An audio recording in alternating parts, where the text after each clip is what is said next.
તો કેમ છો બધા મિત્રોને મહાદેવના આજનો વ્લોગ આપણે રાતના ચાલુ કરી દીધો છે. રાતના વાગી ગયા છે 12:51-52 જેવું થયું છે.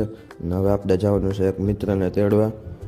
આપણે જાય છે મિત્રને તેડવા અને આપણે પહોંચી ગયા હતા યાર્ડમાં. અત્યારે વાવાઝોડા જેવું લાગતું હતું ને યાર્ડ આખું સાફ થઈ ગયું હતું. એવું ધૂળની ડમરીઓ પોલી ઉઠતી હતી. એમાં આપણી આગળ પોલીસવાળાની જીપ જતી હતી. અને પછી આપણે પહોંચી ગયા હતા ચિત્તર રોડ. આપણે મિત્રને તેડવા જવાનો હતો ત્યાં. અને ચિત્તર રોડ આપણે સૂર્યા ગાર્ડનની બાજુમાં એન્જલ રેસિડેન્સી છે ત્યાં જવાનું હતું. પછી આપણે ઘરે પહોંચી ગયા હતા દેવસ્થાનને ઉતારીને. વાગી ગયા છે અત્યારે રાતના 1:30 અને વરસાદ આવતો હતો. વરસાદને લીધે આકાશમાં વીજળીઓ થતી હતી. જોઈ શકો છો તમે વીજળીઓ થાય છે એ. અને સવારે પછી આપણે મોડા ઉઠ્યા હતા.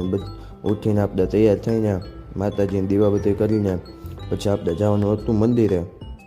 અને મંદિરે જઈને આપણે મહાદેવના દર્શન કરવાના હતા. તો આપણે પહોંચી ગયા હતા મંદિરે ને હવે આપણે કરી લઈએ મહાદેવના દર્શન, પછી કરી લઈએ હનુમાન દાદાના દર્શન.